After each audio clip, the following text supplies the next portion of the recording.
Welcome to The Real Press Starts. I'm your host, Pistol Pete Jr. And I am here with the lone G-Roll. Who? The lone G-Roll. I mean, you're the only other person here. Who's G-Roll? I thought you were G-Roll. I'm fucking vascular mayonnaise burrito. The vascular mayonnaise burrito. Gregorio slice. Yeah, I'm Gregorio. Where's my buddy Bishop? I haven't seen Bishop. Why is Bishop not here? He told me he'd be here. What did you do to Bishop? Bishop says a lot of things. Yes. Yes, he does. I'll be there. Do the show without me. Go on without me. As if he's broken his leg while we're running away from a pack of rabid rabbits. Rabid rabbits. You ever played that game? I've never played that game. The rabid rabbits. I've seen the show though. There's a show now? There's a cartoon. Oh my god, Bishop would love that show. That's Poopin' Baby in the background, by the way. She was quiet the entire time until we hit record. Yeah. And all of a sudden she's like, oh, the microphone's on. Why you do this to us, baby? Why you do this, baby? Why, baby? Why you do this? Alright. She's just making noise with her toys. We were just reading this article on cracked.com. 5 oddly specific ways gaming changes when you're an adult. And so far, we've read the top 2 points? Yeah. And I agree with both of them so far. One of the things it says is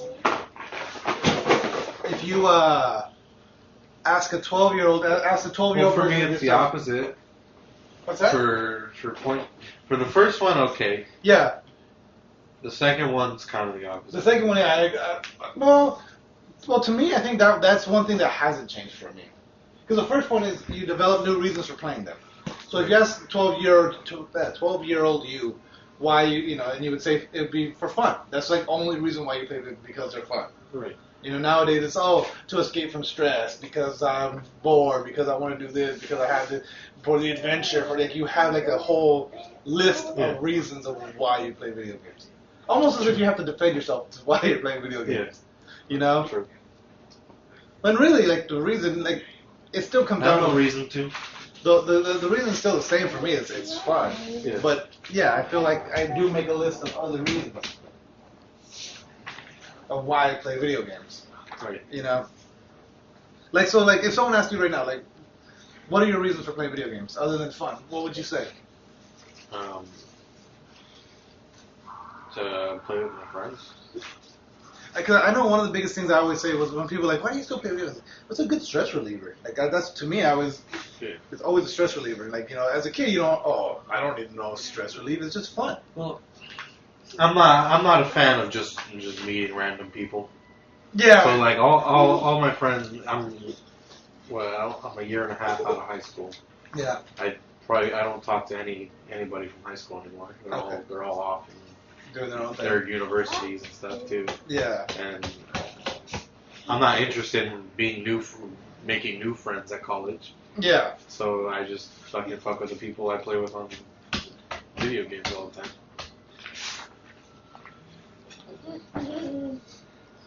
That makes sense. And one of the big things too is, you don't have to deal with people. You can just go in your own little world.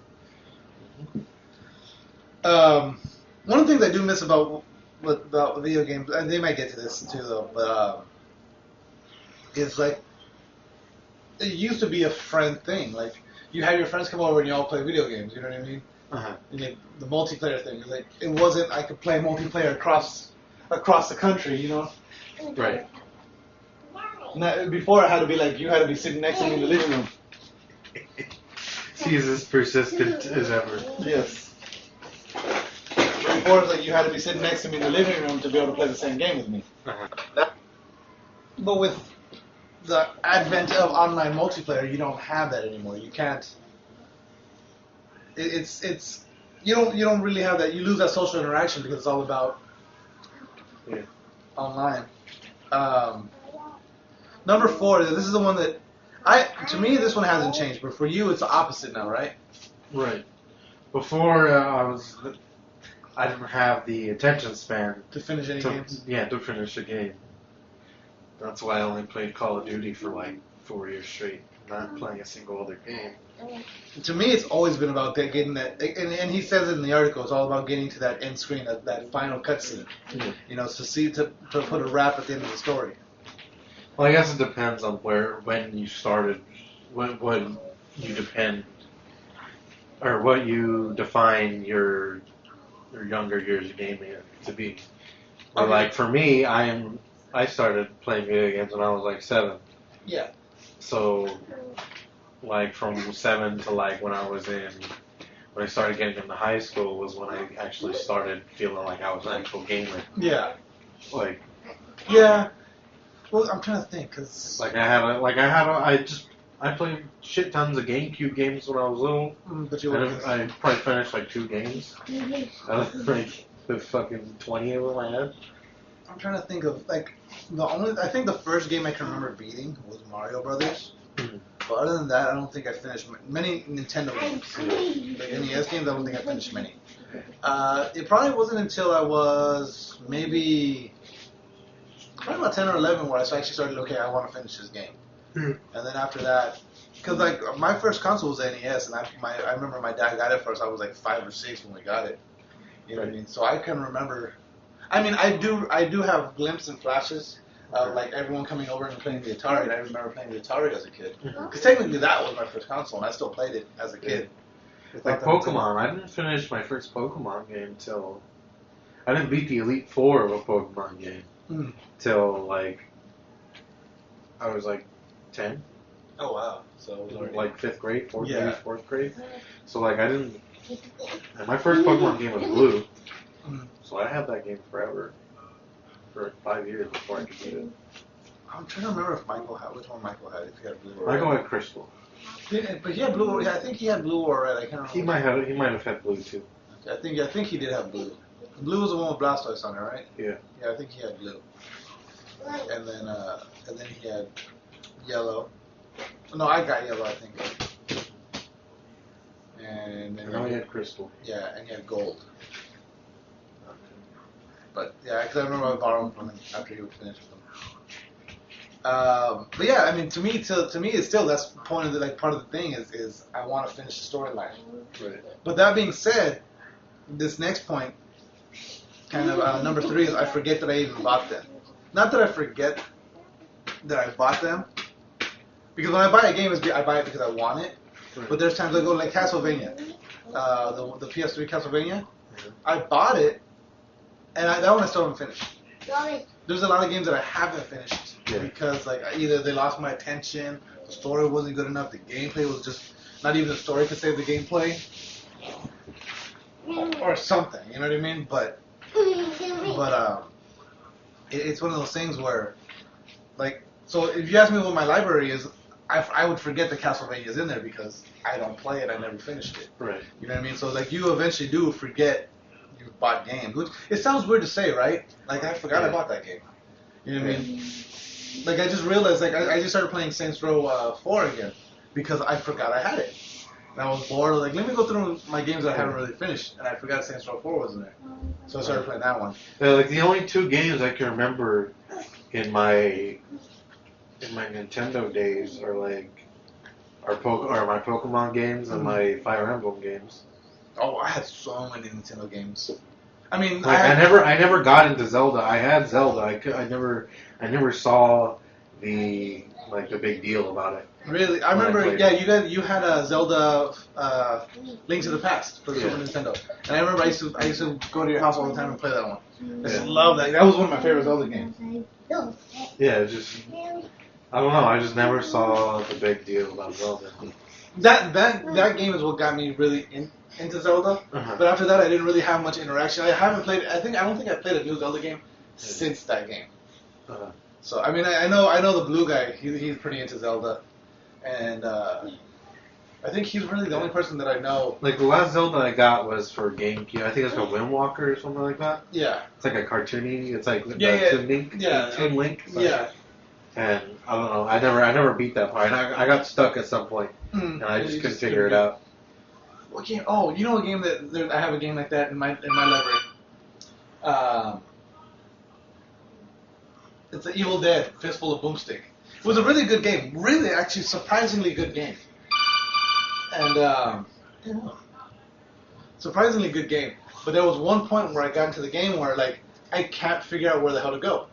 Yeah. And I've never beaten it because of that. I just never. Right. That's how I'm sure if I go back now, it'll be blatantly obvious what I have to do. But I just don't have any interest in going back. There's just no interest in going back and finishing it. Yeah, Yeah. I know what you mean. I get like that's how I feel about there was another game, MDK. It was an older. It was pretty big at the time. It was I think it's a PS2 game. When it came out, it was a pretty big game. It was made by the same people that made Earthworm Jim. It was like their next big game after Earthworm Jim.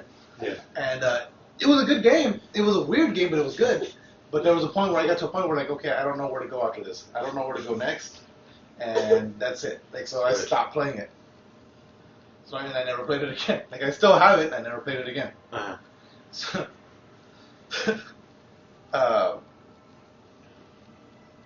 but yeah, I mean that happens. So you eventually you forget about those games. You might still have them in your collection, but you know.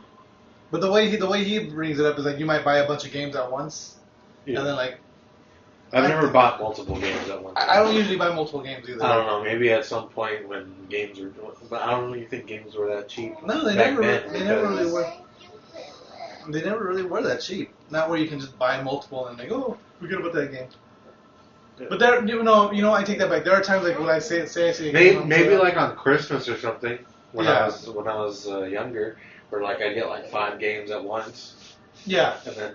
And you forget about one, or like sometimes like when I used to go to GameStop, which I don't anymore. But when I used to go to GameStop, I bought 3 or 4 used games maybe. You know what I mean? Like, oh, these are games I've been wanting to play. Now that they're cheap, I can pick them up. Uh-huh. But after a while, it's like, okay, I never like Castlevania happened to be one of those ones where like I forgot I actually owned it for a while. Yeah. Because I bought it with I think I bought a new game and then I bought. I had to be when I you know when you renew your power ups, you get that buy 2 get 1 free. Yeah. So I probably bought 2 games. That was one of them.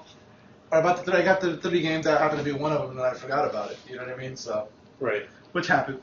I can see that happening. But as a kid, every game you buy is like it's right there. You know. Yeah. But for the most part, like I said, I don't buy a game unless I plan to play it that day. You know what I mean? Like, and most of the games that I do buy, because I'm not fucking super rich, I'll wait, like, okay, I'm gonna buy this game. I pick and choose what games I'm gonna buy. I don't just buy everything that comes out. I don't. It's weird for me. It's weird for me. Like I have to play a game when it's. I feel like I have to play a game when it's relevant. You can't play that. I feel like I can't wait for fucking a review or something. I have to have my own. Yeah. 2 cents into what people are saying. Yeah. I think it's more wanting to be part of the community. Part of the community, yeah. And just not being able to play a game that I'm curious about. Yeah. It kind of just makes me. Yeah, because like you keep seeing it online. Yeah, and then by the time, and like if I don't play Star Wars by like the time the movie comes out, I'll probably never play it. I'll probably never buy it. Yeah. And then, so I'd say there's maybe like a 4-week window. Okay. The game's been out for a month. Yeah. Yeah, I get that. Well, see, with me a lot of times, like I'm waiting on Fallout. I'll probably buy Fallout. I'll probably buy it before the end of the year, but we'll see. Yeah. Fallout 3, I didn't buy Fallout 3 until it was already. Like on its like people weren't even talking about Fallout 3 anymore. Yeah, and to me that's like one of the things is like because there's games that Fallout happens to be one that I want. I just for whatever reason I can't get it at the moment. But there are games that I really really want that I'll wait. Okay, I'll wait till it goes on sale, or I'll wait till. And then a lot of times too nowadays like okay like this Mortal Kombat didn't do it, but the last Mortal Kombat 9 I waited to buy it. I wanted it. I loved it because I forgot where I played it, but I ended up loving it, and I wanted to buy it, and I didn't. I kept putting it off, and then, like, I ended up waiting a full year, and they put out the Mortal Kombat Complete Edition with all the fucking DLC. You know what I mean? So, and then, like, with Saints Row 3, that was one of those games that I was anticipating. I wanted it so bad when it came out, and so I bought it day one. and then like 6 months later they put out the presidential package. It comes with every fucking DLC. Whereas I went and bought it and I had to pay for all the DLC as well. Right. You know what I mean? So sometimes there's advantages to waiting for a fucking game. Yeah, but even then, like, the way I see it is 6 months down the line, like, if I were to wait right now, 6 months down the line, what games are going to be out right now? Yeah, and see, that's the thing. There's going to be games like The Division out. There's going to be a whole bunch of summer games that we don't even fucking know about. Yeah, that's that probably are going to be awesome. Like, yeah. There's just a bunch of stuff that I'd read that the odds are I'd rather buy the new stuff coming out than the stuff that's old, even though I get all the DLC. But see, even then, when it comes to stuff like that, though, like, so say you never pick up Battlefront, right? Right. And then like a couple, like maybe about like 2-3 years later, people are talking about Battlefront again for whatever reason, and there's no new Battlefront. I think you might go, you still wouldn't go pick it up, or Probably not. no. See, I might do something like that where I go like, if for some reason Battlefront, oh, you know what, I should go pick that up, and then I'll go, Best Buy, GameStop, whatever, and be like, hey, it's $20, I can pick it up. Yeah. Granted, something like that with when the online component of it. Yeah, like even if I were to buy it, I would probably play it extremely low rate at an extremely low rate. Well, see, what's funny with me is like right now with Saints Row, I bought it and I started playing it, and I forget what came out right after I bought Saints Row. Mm-hmm. So like, I think it might have been The Witcher. The Witcher, it was something else that came out right after I bought Saints Row, so it was like, and that took my attention away. I played like the intro story mission, and then something else came out. And I was like, okay, well, right.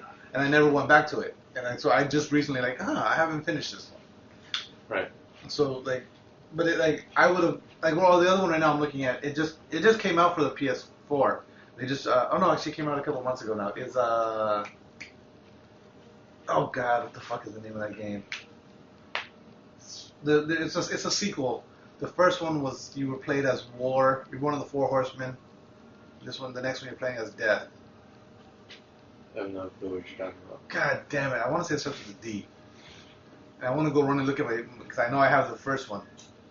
But it's like you're one of the 4 horsemen and like the apocalypse has happened, and the first one someone broke seals and blamed it on you. So you play as War trying to clear your name. And the second one, you're playing as Death, and it takes place at the same, like War's going and doing his thing, and Death is doing something else throughout the story.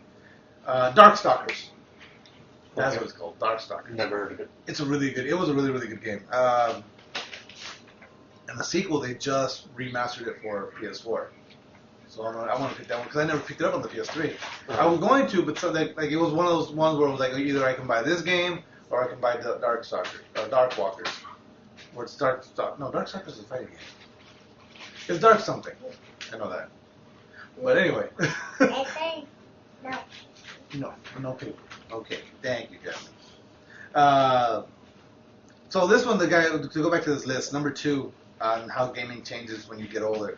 Reviews become worthless. I actually think it's the reverse. As a kid, I didn't care about reviews. Like, there was games that other people hated that I loved. You know what I mean?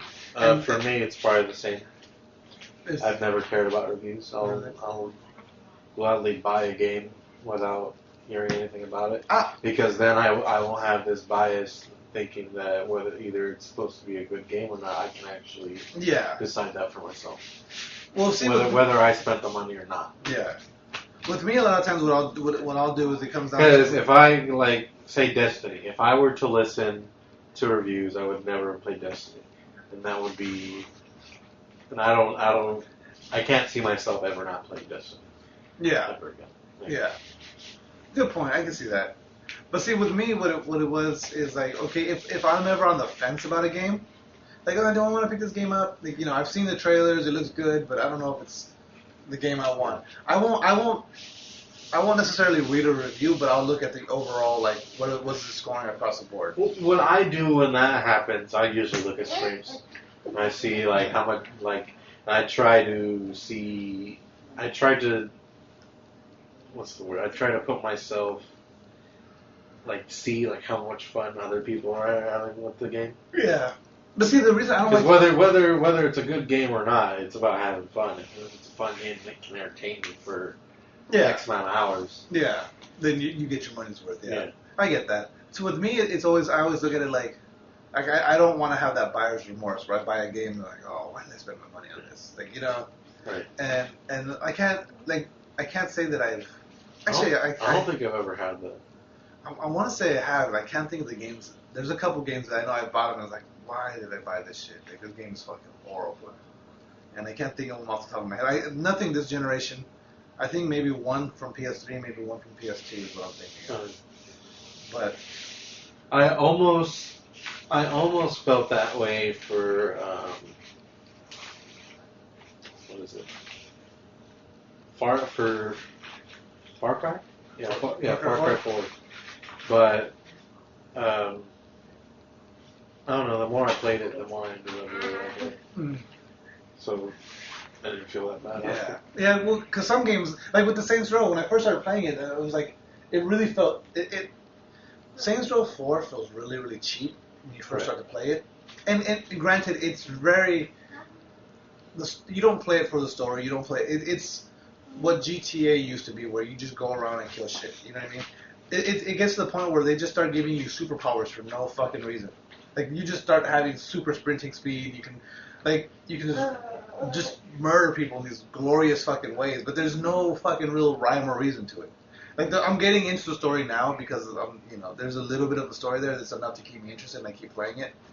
But at the same time, really, all it is just I'm just gonna run around and blow shit up and kill shit. What's funny because with Saints Row 3, Saints Row 2 and Saints Row 3, 2 more so, but it got really into the car customization. You know what I mean? Because what Saints Row did originally, the original Saints Row was, okay, GTA San Andreas did really good. Let's make a game just like that and add more to it, right? And that's what they did. And it was really, really good. It didn't steal the thunder from GTA, but it was still on its own. It was a really great game. Right. To me, Saints Row 2 was better than GTA 4 or GTA 4. That's GTA 4. I never finished because I couldn't get the story was just so goddamn depressing to me. Right. I couldn't get past GTA. I couldn't play GTA 4. Saints Row 2 I just had a fucking blast with. Because it had a hilarious story. You customize your own character, you customize your own voice, and it was just a really fun story and a really fun game. Right. Saints Row 3 took that and made it even more just over the top, right? Where it kind of, to me, Saints Row 2 is a better game than 3. 3 looks better, but 2 was more fun, gameplay-wise, everything. The car customization, the character customization, the weapon customization, everything was just fucking awesome. Saints Row 3, they just went cartoony with it, where like it's just insane. It's still really good and it's a lot of fun, but they took away a lot of it. With Saints Row 4, they took away there's like only like 5 cars in the entire game now, like 5 different types of cars. Because because once you get super sprinting and like super jumping, you've never fucking get into a car again. Yeah. You might get into a tank or like there's helicopters and other vehicles that you can attack with, but you don't really unless you're doing something with that tank, you're not really getting in vehicles. Yeah. So I think they were like, okay, you're not gonna play vehicles, and it just went way over the top. Yeah. I don't know how I got to this. Actually, I want to talk about what I'm reading right here. What? Okay. About nostalgia? No. This yeah. This is the final. The top of the list is nostalgia affects your impressions of a game. And I agree with this wholeheartedly. So you got a point to make. Well, no, he's just. In this article, he says Fallout 4 is a bad game. And mainly because he's not saying that it's not a fun game or whatever. He's just saying fundamentally it is a bad game. Oh yeah, it just because like you said, like in the thing he says it's riddled with bugs. Yeah. Which it is, but they're not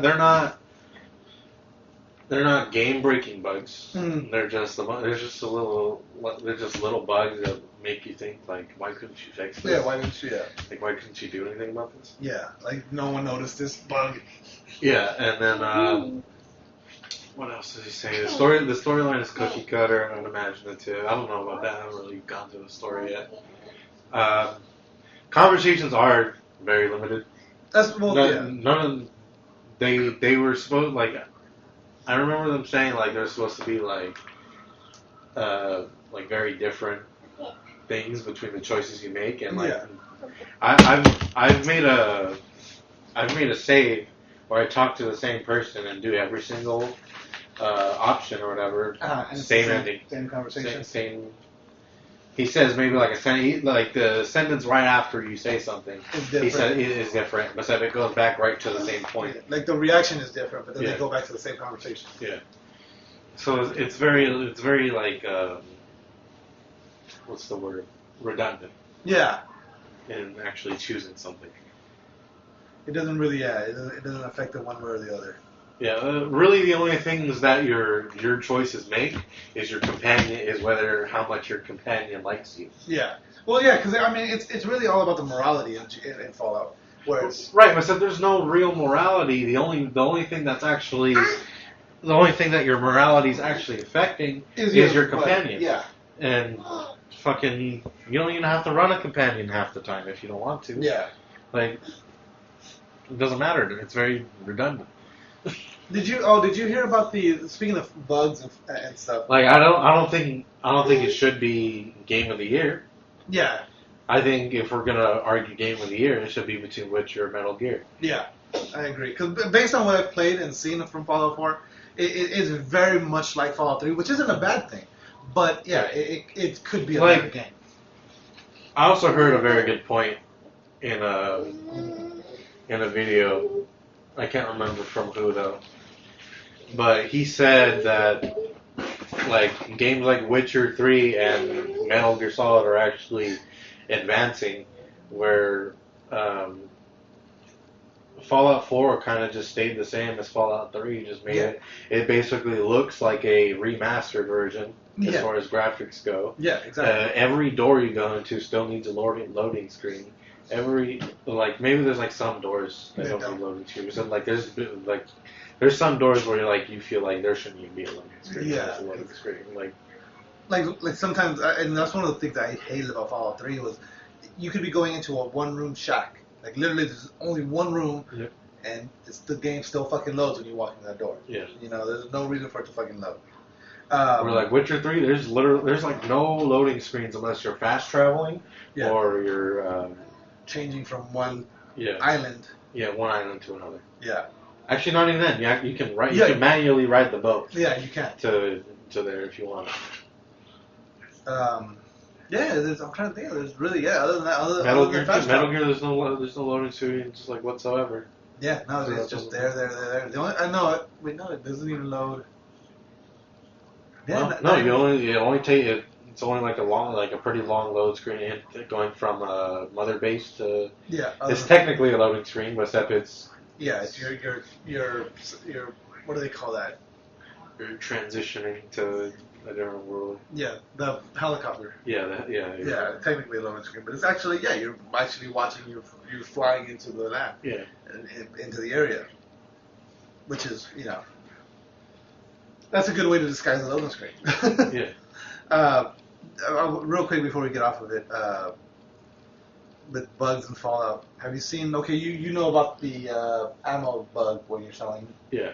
Have you seen the infinite stat leveling? No. There's a bug, and apparently it's been tested and it works on PS4.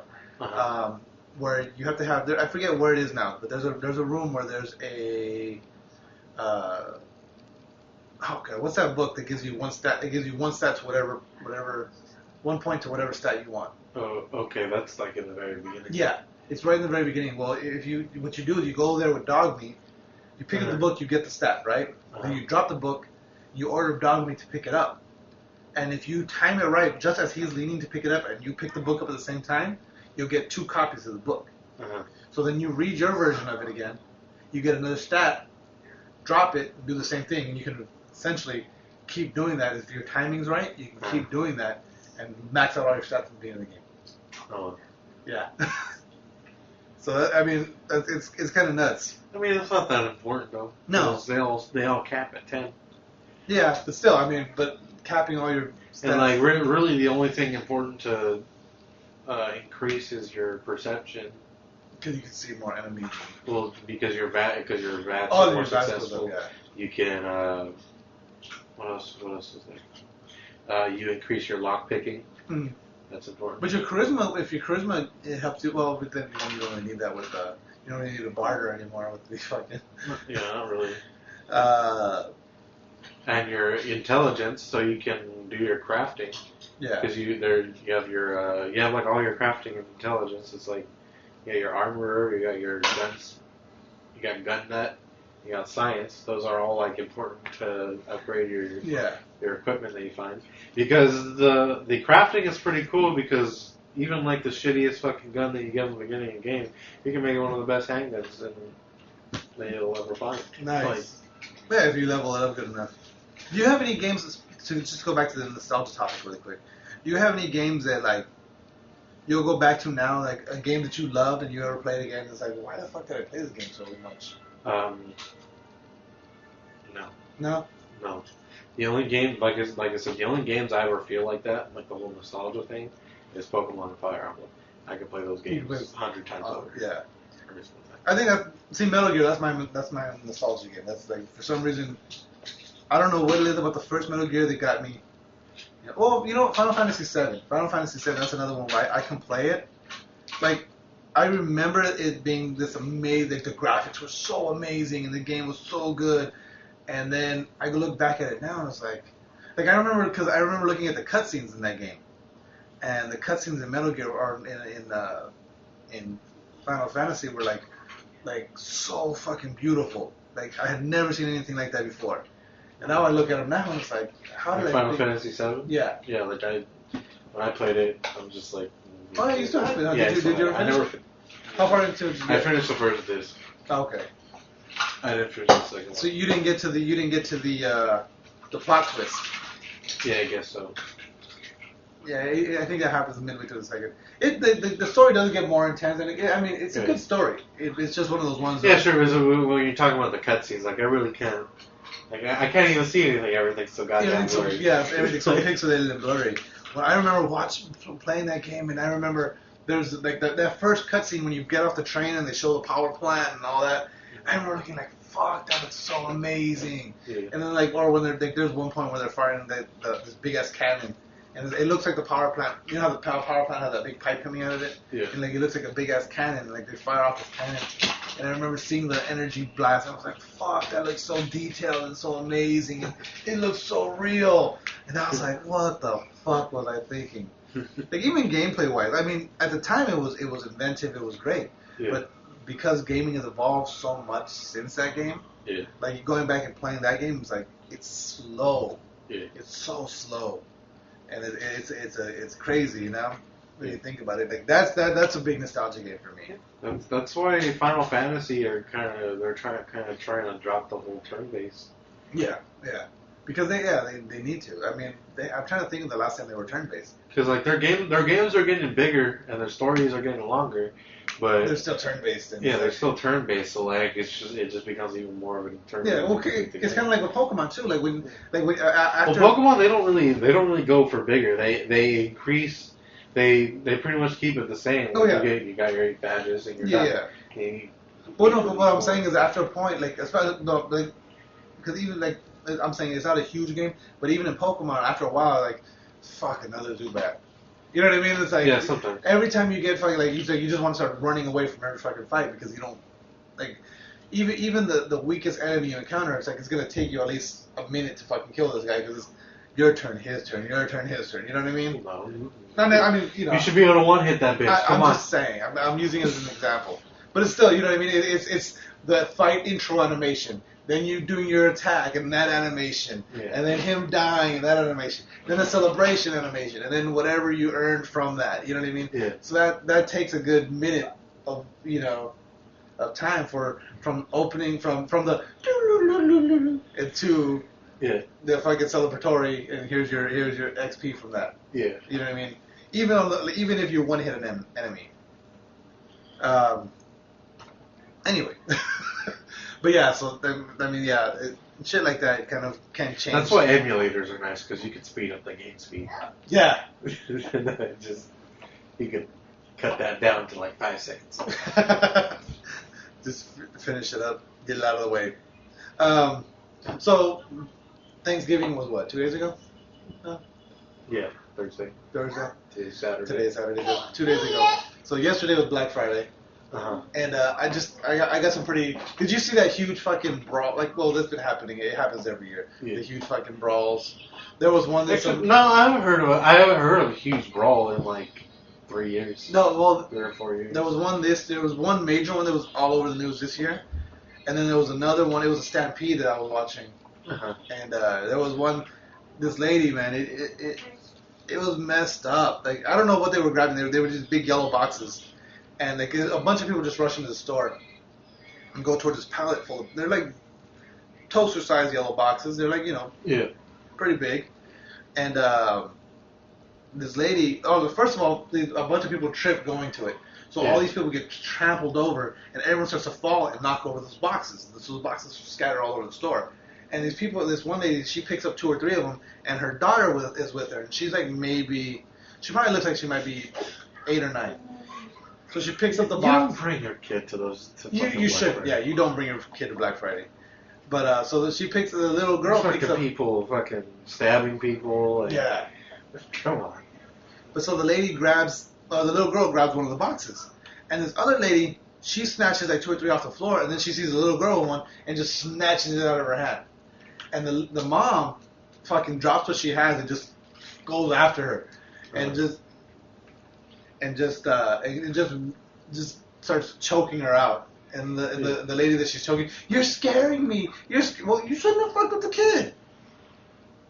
You know, it's one of those things where like, you know, why do you do that? Like, you can't just go after, like, even though she didn't attack the kid, she violently ripped the box away from her. Like, the kid was holding it on, and she had to do it like 2 or 3 times to get it away from her. You know what I mean? So that's, you know what I mean? If someone did that to my kid, I'd fucking snap. You know what I mean? I'd hurt somebody. But that's being said, this story surprised the shit out of me. So Target had their biggest online shopping day ever. And the biggest reason was the Wii U. That doesn't surprise me. It said there was their top item online for Black Friday. Was their top selling item on Target.com, and then the Apple iPad. It said it sold an iPad every second throughout the day of Thanksgiving. 3 million televisions were also popular, but the Wii U, they don't have the numbers for it. It's funny, they get the numbers for everything else, but they don't give you the number for their leading sale. Yeah. But I don't know. I don't see why the Wii U would be such a popular. I guess maybe at Target, because that's where moms shop. Right, because that's where moms shop, and because they have young children. Yeah. And what console do you normally start on? Yeah, you're gonna go with the Nintendo. Yeah, it makes sense. So I can see, okay. And then this one, everything's good to go and copacetic now, but because of Black Friday sales, Thanksgiving and Black Friday sales of the PlayStation, the PlayStation Network started experiencing issues. Not everyone was experiencing issues. Oh, really? But a lot of people were saying that the PlayStation Network was down. Apparently, PlayStation actually went on their website and everything but PlayStation Now was down. Oh, like they had to reboot the entire system. And I never noticed. I was playing all day on Friday. But you were playing. I was playing Fallout, so you wouldn't really need any online activity.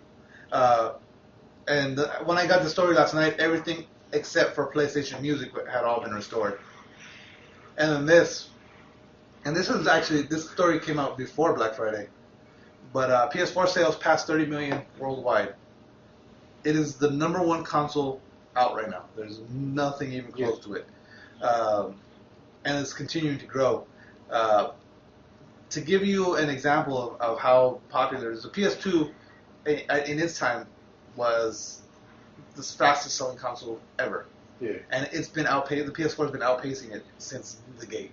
Yeah. So this has been outselling the PS2 since for 2 years straight. Yeah.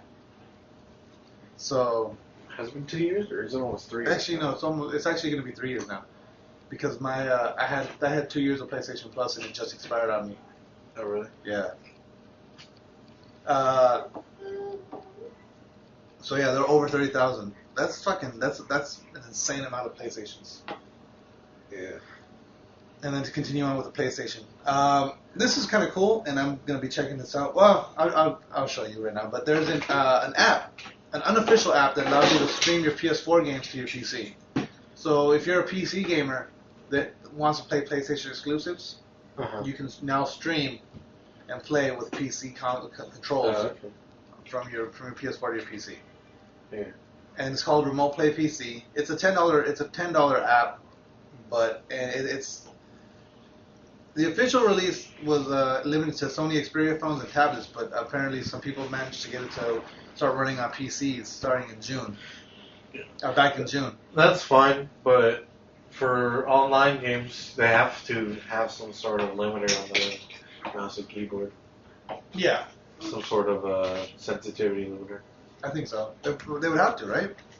But this is an unofficial app, so they probably wouldn't. You know what I mean? But that because it's not out yet, right? No, this app is already out. Oh. This is the unofficial app. This one it's not Sony sanctioned. This is a group of guys that got together and said, hey, we want to be able to stream our PS4s to the PC, so they made it work. Yeah. But Sony announced Remote Play is coming to PC and Mac. It's going to be a free feature, so if you pay that $10 for that... So you're just getting fucked. Yeah, you just got fucked over. I don't know, maybe that app might work a little bit better or might work differently. You might be able to do things you can't do with this PlayStation Remote Play. We'll see, but... So, yeah, they do plan to work on it for PC and Mac. And, because right now the only way you can do it is through that other app. Right. So, I mean, it's a cool thing, I guess, because there are a lot of people, like PC gamers want to play PC games. They want to be able to play with PC controls, you know what I mean? Yeah. But there are some great PS4 exclusives that they can't play because they don't want to, you know? Yeah. But so this gives them the opportunity to play some awesome titles with the controls that they so desire. Which I don't agree with. You don't care about GTA anymore, huh? Not really. Because they added a new adversary mode, and it looked kind of cool. I don't know. I just feel like who cares? Like, I don't know. Some of these new gameplay modes they've been adding, like that Halloween adversary mode that they added. right. That was fucking cool.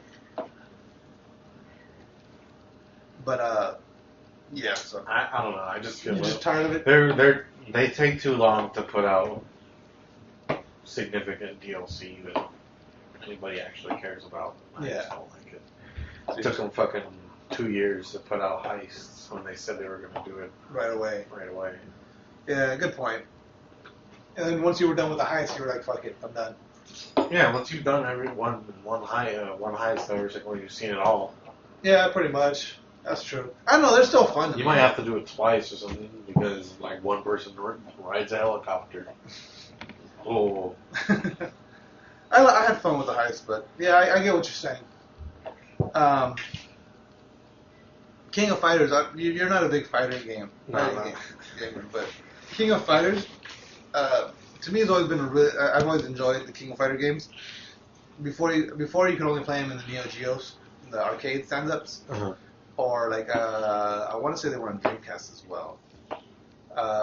King of Fighters 14 though is going to be a PlayStation 4 exclusive. So I'm excited for this one because I'm actually going to pick this up. I haven't played it in a while. Wasn't there a King of Fighters on PlayStation before? Maybe recently, but I'm saying prior to that, it wasn't like you couldn't really get them on consoles. Because SNK doesn't really make any, they don't make anything. They don't do anything really big here in the U.S. anymore. Yeah. They were like Art of Fighting, Fatal Fury, the Kari Warriors. They were all big Nintendo games. Yeah. And arcade, Art of Fighting was an arcade game. Fatal Fury was an arcade game. Kari Warriors was an NES game and an arcade game. But there was a bunch of really huge games. And there were like those defining, the side-scrolling beat-em-ups. You know what I mean? Yeah. They were some of those defining games. And seeing them all, like the King of Fighters series, it's a cool series where it was the originator of the tag team style fighting, where like you didn't have rounds. What it was you picked 3 characters, and those 3 characters until you kept fighting as long as you had at least one surviving character, you could keep fighting. You know what I mean? So you took out the other team, or they took out your team. Mm-hmm. This was one of the originators of it. This story, and the next story were really more for the blue guy than anything else. Dead or Alive Extreme 3, or as the blue guy likes to call it, Movie Physics the Game. That's all that game is really is just fighting girls in bikinis. They bounce around a lot. They're not gonna do. It's not gonna release in the U.S. Apparently, the last Dead or Alive game didn't do good enough, so they're not going to. They're not gonna bring the next one out. They're still gonna release in Japan because they're huge in Japan. Yeah, because it's popular. But yeah, so they're not gonna release the next one. Yeah, I understand that. What? I understand that. Yeah. I mean, even like I'm not just gonna buy it because it has boobs. Boobs, yeah. Maybe if you were like 12 or 13. Yeah. Boobs. But yeah. I wouldn't be playing the game. Yeah. You just have it running in the background.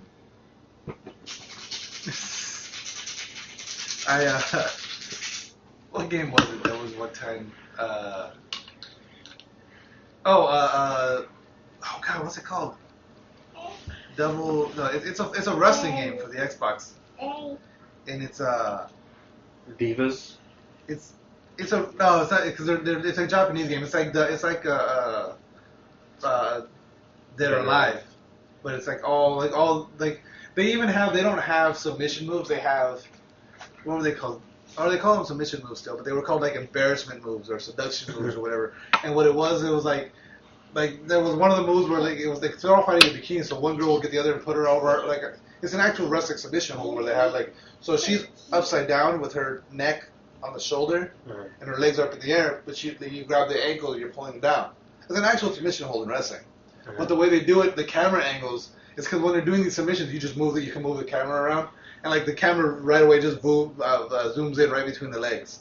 You know what I mean? It's stuff like that. And the boobs are all bouncing, and it's obviously they designed it with a specific, designed in a specific way. So one time, Rumble Roses, that's the name of the game. Rumble Roses XX. Oh. And one day, my nephew was staying over, and I come home, and he's playing that game. And all of a sudden, as soon as I walk in the door, he grabs a pillow and puts it over his lap. And I just walk away. I'm just like, I don't know. Just stop. Not on my sofa. Just not on my sofa, guy. Was he doing something? No, I don't or did think he just have a... I don't think he was doing anything. I think he just had... He was enjoying the gameplay. Yes. But yeah, it was funny. I think he was just so embarrassed.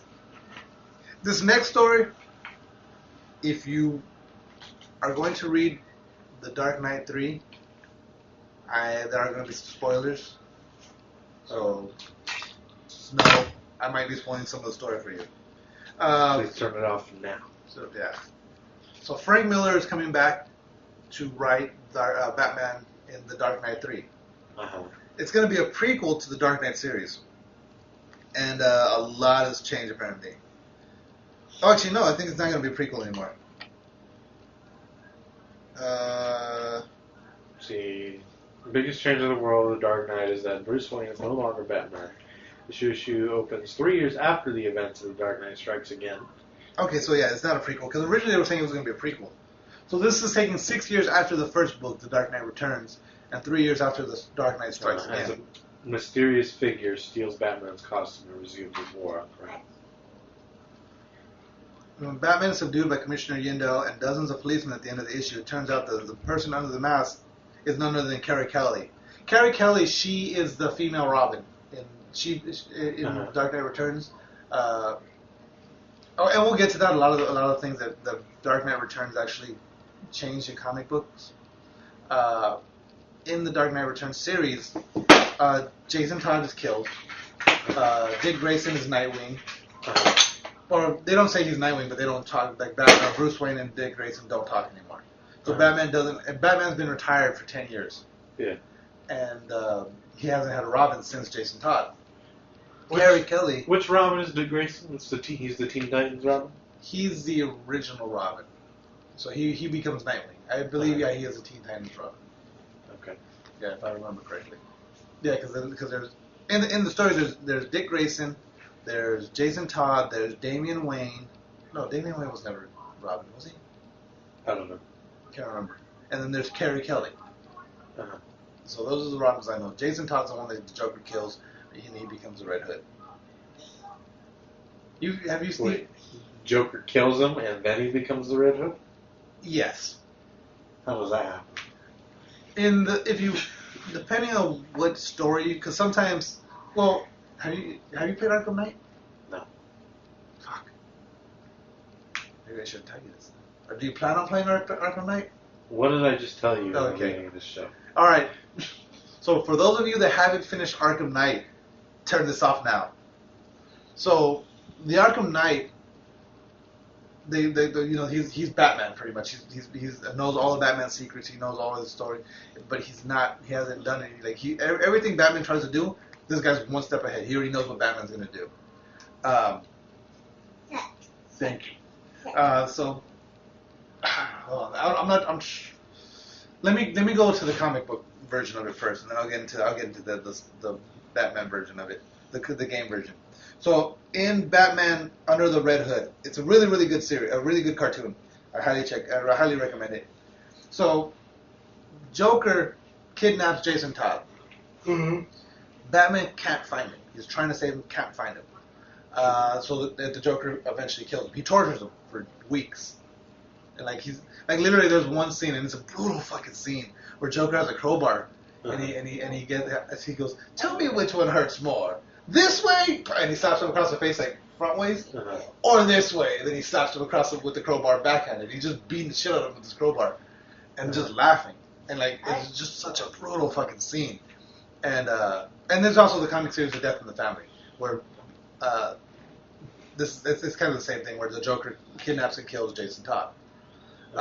In the Red Hood, Under the Red Hood, someone finds Jason Todd, and they take him to Ra's al Ghul. I don't say Ra's because that's the fucking movie version. He's Ra's al Ghul. Takes him to Ra's al Ghul. Ra's al Ghul in the comics has what he's called the Lazarus Pit. It was every time he dies or as he gets older, he goes into this Lazarus Pit and resurrects him. Yeah. The thing about it is it starts to drive him insane. That's why he becomes a villain. So they take Jason Todd, dump him in there, and it brings him back to life. But he was dead for a certain amount of time, and the fact that it drives you kind of insane affects him, and he becomes this vigilante, and he's working like Batman, but he's killing people instead of just arresting him.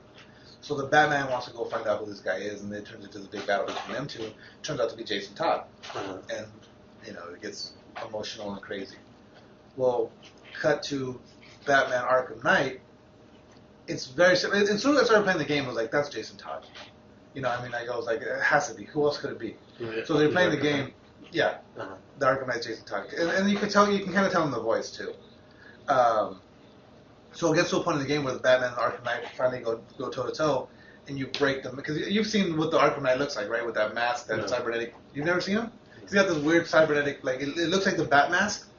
Right. It's got the ears and everything, but it's the front of it's got this weird lights all over it. Yeah. It's very cool looking. But he breaks that mask off, and so when he pulls that off, underneath it is the Red Hood mask. So it's it's Jason Todd. So then he pulls that one off, and it's Jason Todd. And you have during up until some points, you have flashbacks, because the Joker dies in in Arkham City. In the beginning of Arkham Knight, you actually cremate the Joker. Yeah. But in Arkham City, he's infected other people. Joker has this disease and he's dying. And the whole thing is he injects Batman with the same disease he has, so Batman has to find a cure. Yeah. So Batman finds a cure, but he doesn't find it in time enough to save the Joker. He saves himself, but kind of. At the same time, the Joker also put his infected blood out to a bunch of hospitals. So 4 people have gotten injected with Joker blood. So these 4 people have this disease now. And he's cured everyone, but now all 4 of these people are showing signs of Joker. One person has his that fucking sick sense of humor. One person has his rage. Each one is if you broke the Joker down into 5 parts, all these people have it. You know what I mean? And then So then there's one guy that he seems to be completely fine. Like Batman healed him. Yeah. You know? But there's 5 chambers.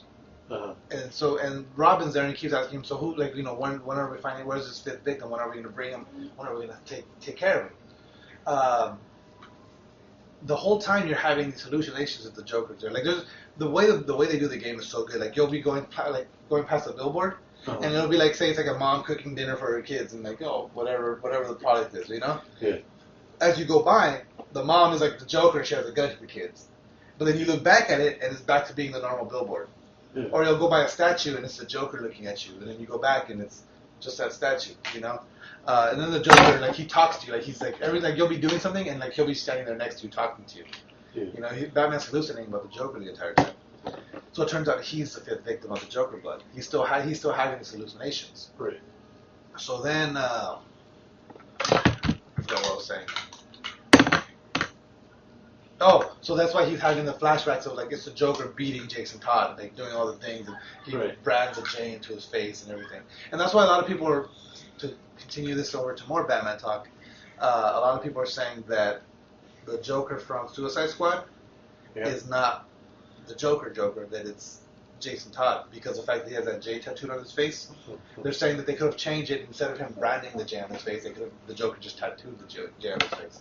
And because he's gone insane from the beatings, and because that's the thing, and that's how he becomes the Red Hood in the game. In the Arkham Knight, he doesn't get resurrected; he just survived. Yeah. And so, but the Joker convinced, because the whole time the thing is the Joker's trying to break him, because the Joker could never break Batman to make him lose control. That was the Joker's thing. Yeah. He always wants to make the Batman lose control, but he can't. So what he's trying to do is make Jason Todd lose control.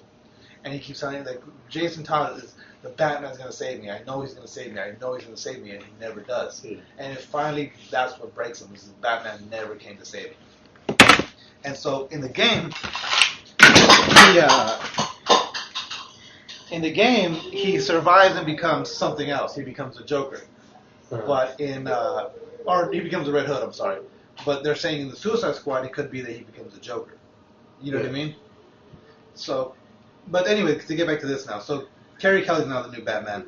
That's a huge, huge change. Like I said, she was Robin. And if Carrie's telling everyone that Bruce Wayne is actually dead. I don't want to ruin The Dark Knight for you, because I really want you to watch it. But the ending ends with some craziness. So it seems like Batman's dead. Superman's still frozen in a block of ice, and it looks pretty crazy from the previews I've read. I'm going to end up picking it up. But that brings me to this. Frank Miller, like I said, wrote The Dark Knight Returns, Dark Knight Strikes Again, and now this third book, The Dark Knight 3. Uh-huh. Before Frank Miller worked on Batman, comic books in general were really like. They weren't where they are now. This was, I want to say, early 70s or late 70s, maybe? Nearly 30 years ago, so 80s. Yeah, okay. I have the early 80s. I have probably like 84, 85. Because when I read it, I read it as a teenager, and it was already an old book when I read it. It had a huge effect, not just on Batman, but like I said, in comic books in general. Before he wrote this book, Batman was like, do you remember, have you ever seen, and you know the Adam West Batman, right? When the biff, pow, it's very, very cartoony, very, that was the Batman everybody knew up until this point. He was very campy, he was very he had let me get my bat repellent spray, my bat this, my bat that. It was like he had, it was just ridiculous, He's the reason Batman's called the Dark Knight is because of Frank Miller. He put the dark in the Dark Knight. Like I said, up until that point, it was very, very cartoony, very campy, and he made it very, very violent and very dark. And because of that, so much of the movies, like the Tim Burton Batman, a lot of even the Chris Nolan Batman, all that stuff has derivatives of the. And when you watch a cartoon, you'll see things like, hey, I saw that in this movie, or I saw that in this movie. You know what I mean? Yeah. He grounded the DCU in reality. There's certain things that are, and even in the Frank Miller book, that are that's not, there's these, I don't know if I guess they're robots. But there's these two they're dolls, little kid robots that fly and they shoot Joker gas out of their mouths and they eventually self-destruct. It's really weird. Like they're really weird. But yeah, he makes it very, very. It's more of a gritty crime. It's like the Batman's a cop with the cape more than a villain or superhero. You know what I mean? It's very, it's very like intense, and he's part of the thing that did that. Again, he ushered in the dark age of comics. Is with Batman being as campy as he was, a lot of comic books were like that. Everyone was very campy and very like bright. And after the success of the Dark Knight, it's all of a sudden everybody was dark. Yeah. Everybody was making dark versions of their characters. Like, yeah, like even Superman, Spider-Man, and they saw themselves dealing with darker enemies, especially in the late 80s, early 90s. Yeah. And it was all based on, because before Frank Miller, no one really had anything like that. He's the one that made Commissioner Gordon important. Like, up until that point, Commissioner Gordon was like, okay, hey, Batman, there's this going on. Yeah, he's the guy that called Batman, and that was it. He was like, all he was exposition. Batman, the Joker is over there. Batman, the Penguin, he's over there. That's all Commissioner Gordon did. And this one, Commissioner Gordon is one of his friends, and like they're really close. You know, it's one of those. Yeah. He's an integral part of the story. And then this is a big one. I hate this word, but he made Batman and Superman frenemies. Yeah. Whereas like they're friends, they work together, but at the same time, Batman does not trust Superman because of his power and the whole thing. And like there's a really in the comic book the fight scene's done really well for Batman and Superman fight. In the cartoon they did it better because they were actually able to go further with it. And you'll see. And you know the power armor that Batman's wearing in the comic book. This comic is where they get it from. All right. Yeah. Okay. You'll see. It's really, really well done. And he gave us the goddamn Batman. it's Batman. He's pretty much I'm the goddamn Batman. You know. This is the comic that he introduced himself as that, the goddamn Batman. Oh really? Yeah. He made the creator as important as a character. Because up until this point, yeah, like everyone knew Bob Kane was the creator of Batman, and there were like Bob Kirby, and there were these recognizable names in comic books. But up until really Frank Miller's Batman, it wasn't really like you never saw, or I'm sorry, did I say Bob Kirby? I meant to say Jack Kirby. Yeah. But you never saw Jack Kirby's, whatever. You never saw. It was Frank Miller's The Dark Knight Returns, Right. And that's what, and his name and his style. Because Frank Miller was working on Daredevil prior to this, and he did a darker version of Daredevil, but it wasn't anything near what he did here. He also did Sin City. Yeah. Okay. So, and if have you seen Sin City? No, I've seen it. I only saw it when I was little, so I don't have any recollection of it. I recommend you watch it. Sin City is a good one. The sequel is okay, but it's weird. The first one's better. If you want a true feel of what Frank Miller, if you don't want to read the Frank Miller comic, and you want to understand what they're like, Sin City is very good. It's all about inner monologues. And that's one thing with the animated version of The Dark Knight Returns. They take away the inner monologue. Because Batman talks to himself a lot. Like, in his head, he talks to himself a lot. But, like, in Sin City, if you notice, like, there's that scene with Bruce Willis. It's like, anytime you watch Bruce Willis' scenes in Sin City, they're almost identical to what Batman's thinking. Yeah. The entire time. He's like, come on, little man, get up. You can do this. Like, he's talking to himself and kind of forcing himself to go through things. Yeah. And it's really, really well done. And so I would recommend checking out. After you check out The Dark Knight Returns, watch Sin City.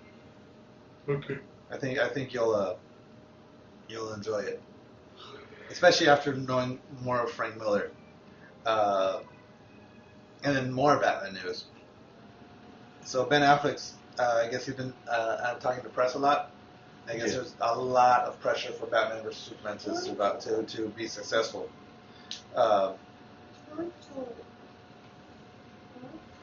So Warner hasn't really had the strongest film output this year. Like Dark Knight when did The Dark Knight Rises come out? Wait, what? Dark Knight Rises. Dark Knight Rises. That's the one with Bane, right? Yeah, that's what 2013, 14 maybe. I think it's 2013. Yeah. I think 13. Yeah. Since then, they haven't really had anything big. You know, they've been talking about fucking Superman forever. You know, they've been talking about the Suicide Squad forever, but they really haven't had anything big. So, like, I know they're putting a lot on this. That being said, I mean, just the summer in general is like huge for DC. Yeah. Because this is where we determine whether they really do have a chance against Marvel in the movie. That being said, though, based on what I've seen from Batman vs Superman, based on what I've seen from the Suicide Squad, yeah, they both look really good. Yeah. The fucking Civil War trailer. You just watched it. Right. I've watched it like 50 fucking times. Yeah, it looks great. I think it looks fucking amazing. Yeah. Just the trailer alone, I think I came like 4 times. It's the first Captain America movie I want to actually see before the movie actually came out. I never even want to watch the first Captain America. I watched Winter Soldier just because people said it was good. You've never seen the first one? No, I've seen the first one. one. You've seen the first one, but you wasn't. Yeah, This one looks fucking. I didn't watch it in the theater. This one looks nuts to me. Like the fact that they show the Black Panther, that's fucking cool. Yeah. Because Black Panther, he's in the Civil War comics. He's the one that kind of does the initial sit down for all the secret leaders of the superheroes. Yeah. They do it in Wakanda, which is where Black Panther's from, and they do it in his palace, and he's kind of the mediator for everything. He's the one that says, "Okay, come on, let's all sit down." You know, so he's kind of like the guy that starts. Now he doesn't start the Civil War, but he provides a place for everyone to talk, which kind of is the catalyst for everything. Yeah. And so I was excited to see him in there. The only thing that bugs me is, and granted, they like it was only a teaser trailer, I guess. I don't know. It wasn't really a teaser. It was actually a full-on trailer. Uh-huh. But and they can't give much of the story away. But they don't mention anything about the laws to register superheroes or villains. You know what I mean? Right. In order to register superpowers. It just seems like it's Captain America wants to save Bucky, the world wants to kill Bucky, and now because of that, Captain America's fighting Tony Stark. You know what I mean? Right. Whereas, they might not be able to do the whole. Yeah, they might not be able to, but I mean, to do the whole registration thing. It might be some sort of adaptation. Yeah. Where maybe Tony Stark's just working for the government now. Yeah. Well, see, the thing is what maybe it's already been established. Maybe Captain America and Tony Stark have already decided to separate because of that. Well, the entire time, like, if you notice the interaction between them, they're friends, but at the same time, like Tony Stark or Captain America never trusts Tony Stark. He never does. And with good reason. I mean, like you've seen Avengers 2, right? Yeah. The Age of Ultron, where like he goes like everything that Tony Stark does is like the reason all this shit happens. It always ends up because of Tony Stark. Yeah. Like the arc reactor. The reason the Earth got invaded was because of the arc reactor. You know what I mean? Mm-hmm. Or they used their New York, I should say, is because of the arc reactor that Tony built to fucking power his building. Yeah. In Avengers, he creates Ultron because he's trying to make a world where they don't have to defend, and it goes bad. You know what I mean? And he's hiding things from people. And then in Captain America: The Winter Soldier, that's when Shield, like the split between Shield, like they've been planting the seeds of this battle between Tony Stark and Captain America the entire time. Yeah. And now this is kind of like where it's like, okay, this is all coming to a head here. This is where that rivalry / like I don't trust you, trust me kind of thing is going. And then with Captain America's trust issues now, he hasn't been trusting Shield, especially what happened in Winter Soldier. He has no trust for Shield. In Avengers 2, he has no trust for anything that has to do with that because of what happened to him. So that build-up's been there, but I mean, it's fucking that one scene at the end of the fucking trailer where it's like, he's my friend, and fucking Tony Stark, so was I. Like that moment fuck, that sealed it for me. May 6th, 2016, Civil War lands. I think it's gonna be fucking.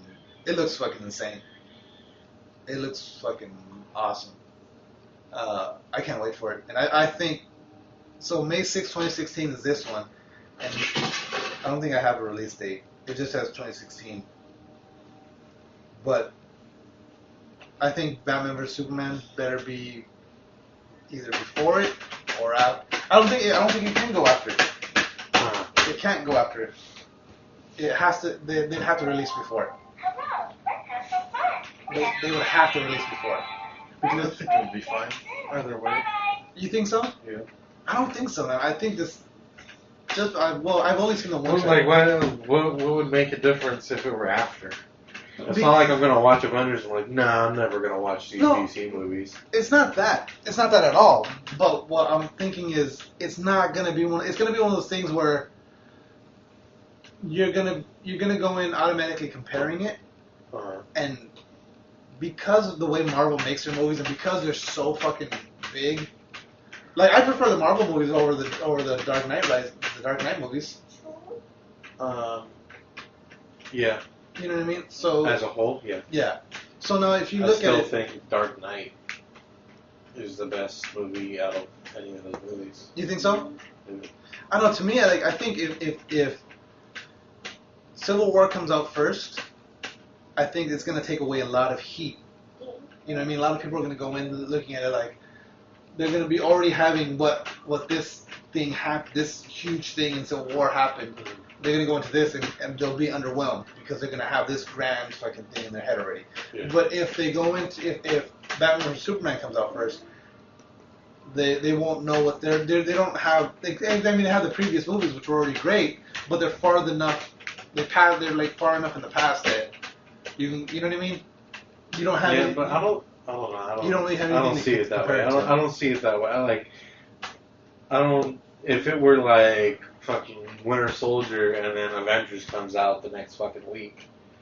Yeah, okay. Then I'd feel like that way. Yeah. I'd have maybe high expectations for the Avengers. Yeah. But if these are completely two different companies making movies. Yeah, but it's like if X-Men Apocalypse were to come out the week before Avengers, or I'm sorry, Civil War, I'd be like, all right, this is an X-Men movie and this is a Captain America movie. I wouldn't. Yeah, but see, the thing to me is it's the rivalry between Marvel and DC. You know what I mean? So if Marvel's already put out this huge fucking epic, and then DC comes with something that's okay, I would still just say DC's behind. Like, DC's just behind. Yeah, look at Marvel when they first started. Yeah, no. Iron Man 1, Captain America 1, and what else is both those movies weren't good. They weren't that good. But if you look at those movies, those were the basis. Very mediocre. Built everything. But those are the movies that got us to where we are now in the Marvel universe. I don't think so. You don't think so? I don't think any of the first movies were really. Look at that first Iron Man movie. Look at the pacing of it. Look at the humor in it. The way it's written. The way like they add a lot of humor to it and a lot of flash, and it's very bright. You know what I mean? Where and that's what they've kind of done through all the movies. They've added the humor. You know, they've added all that to it. Now look at the DC movies. All the DC movies, like even fucking Man of Steel, they take color out of the fucking movies. Well, it's like they're very very serious. We just talked about that, like what like. Oh, with the Frank Miller, yeah. But they're probably just going with that because it's fucking worked. Yeah, I mean, yeah, but at the same time, you see that you can't say it hasn't worked for them, I guess. Well, I mean, but look at the Man of Steel movies have not worked for them at all. The last two Superman movies they put out have not worked for them. Where they're dark and gritty Superman movies. They're not even dark and gritty. Yeah, well, no, they're not really dark. They're not gritty, but they're dark. Like literally, not necessarily. No, I don't think so. No, not the tone. I'm saying the actual color, the movie There's itself. only one Man of Steel. Though. Okay, well, the Man of Steel, and there was the previous Superman movie. That one sucked dick. Yeah. It wasn't trying to be dark. It was trying to be like Marvel. Yeah. No, was it? It was Yeah, no. I'm saying really looks wise. Marvel. I'm saying looks wise. If you look at it, because like I was watching a YouTube video where someone actually went and put all the color back into it, and it looked like a way better movie. It looked better visually. Okay. But it's like they sucked the color out of it on purpose. You know what I mean? But I'm just saying, I think that if Civil War comes out before Batman versus Superman, it's not gonna have the punch that they want it to have. Yeah. You know what I mean? I think it's gonna. If they want to come out and shock people, they want it to have that punch. And if they have these expectations from Civil War already, they're not gonna go in with, oh well, it wasn't as good as Civil War. You know what I mean? I don't think it matters. Let me see here. Men in Black 4. I think people are gonna watch the movie just as much as people are gonna watch it. No, yeah, I mean it's they're not gonna compare the two. They're gonna just love both. Granted, if the movie's good. Yeah, I can see that. The movie has to actually be good. I think there's still gonna be some comparison in there. Well, sure, there's gonna be people comparing it, but it's not gonna matter. Yeah, they're both gonna have huge success. Yeah, good point. It's gonna be as if you're comparing fucking Xbox and PlayStation. No, yeah. Well, I mean, but see, and that's It's extreme bias. That's in essence that's what they're doing. You know what I mean? That's like there's always fanboyism. There's Xbox versus PlayStation. There's Marvel versus DC. There's Coke versus Pepsi. There's always these competing companies that are always one side or the other. You know what I mean? So I don't know. To me, I mean, Batman's always been one of my favorite heroes, but I've always been a Marvel guy. Like I've always enjoyed more Marvel comics, more Marvel heroes, more consistently. Yeah. Like other than Batman, when it comes to DC, I don't think there's any other.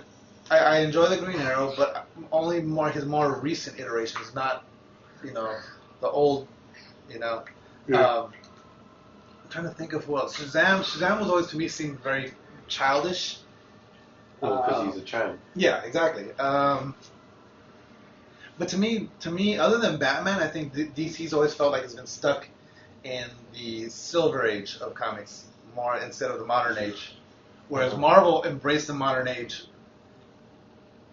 of comics more. Well, I don't know if you really know what I'm talking about. I have no clue what you're talking about. Okay, because there's a golden age of comics is when Captain America, when Batman, when Superman, when all these characters were born, pretty much. That's the golden age of comics. That's where because before that, comic books were it was Casper and Richie Rich and I mean, granted, some of these characters are younger, but they weren't really these fantastic stories that they are now. Right. The golden age of comics is comic books were dying out, and then someone came up with Superman. Yeah. And they revitalized, and there's then all of a sudden there was a Blue Beetle, and then there was Batman, and then and then all these characters started coming out of the woodworks. And that's the golden age of comics. The Silver Age of comics is, how there's always different origins for the Silver Age of comics is when all those characters kind of got rebooted. I want to say it's World War II is the Silver Age. The Silver Age is when everyone's fighting Hitler, and it's a resurgence in comic books, and everybody's The modern age of comics, no, the golden age is World War II. Silver Age is more like the 60s, 70s. The modern age is like Frank Miller brought in the modern age of comics, where things got darker, things got more adult, where they realized not just kids are reading these comic books. Yeah. And it became like a wider audience. And now we're into the new ages, which like the new 52, my comic books. I always loved the modern age comic books because those were my comics, And but some of these newer stuff, some of the new 52 stuff, it's cool and I'm liking it, but at the same time I forgot how I got on this topic of We were talking about fanboyism, and then we were talking about Batman vs Superman and the Civil War trailer. I forgot how I got into the Silver Age and Golden Age. Because you said that it seems like DC's more. DC stuck in they never really moved to the modern age of comics, and I think that's what kept me away from DC. Batman was always cool. Batman was always greedy. After Frank Miller's Dark Knight, Batman changed, but to me, none of the other. Superman was always that Hi kids. That was always Superman to me. I never really got into him. Not until the death of Superman did I actually start reading Superman comics again. Yeah. Because that's when the death of Superman series was a really really good series. It was I want to say it was only 4 comics, 4 issues long, but it was really good. And then they split that off, and I think that's when Superman got more interesting to me. That's when they had the Man of Steel. That's when they had Mr. Universe, I think, or Mr. Galaxy. They had a bunch of different characters. Superman became 5 different Supermans, and then they all combined to become Superman again. But Marvel always had they had Spider-Man. To me, Spider-Man's different to me now. Nostalgia factor. When I read Spider-Man growing up, I loved Spider-Man because I felt I related to that character. Then it helped that his name was Peter. You know what I mean? Yeah. But That's me, guys. That's me. Then there was Venom, Carnage. They had these brutal characters. You know what I mean? DC has Lobo. Lobo was always a good character. I enjoyed Lobo. When Deadpool came out, but that's Deadpool Marvel. There was characters I guess there's characters for both. Batman was always my DC character, whereas Marvel I always Spider-Man, Iron Man, Thor, the Avengers I've always loved. Hulk, I wasn't really a huge fan of Hulk just because it was the whole to me Hulk was too emotional. Yeah. But there's Doctor Strange. I've always loved Doctor Strange. There was all these characters that with Marvel, whereas Marvel always to me felt like it had a richer universe than DC. The universe felt bigger to me. So, but I think on that note, let's go ahead and wrap it up. We've been going. An hour and a half. Yeah, we're an hour and a half now. So don't forget to follow us. Go to the website www.therealpressstart.com. Check out that Rift Apparel link. Click the link. Buy some T-shirts. Help us out. Check out AmericanHeyday.com. Link for them is on the website as well. Links to our Facebook, our Twitter at Real Press Start, Instagram The Real Press Start.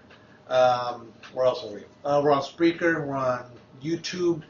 Subscribe to our YouTube channel. Right now it's only episodes, but we're going to be having some more stuff coming up. I got something to talk to you off the air. Speaking of, what else? Spreaker, SoundCloud, iTunes, podcast.com, Stitcher.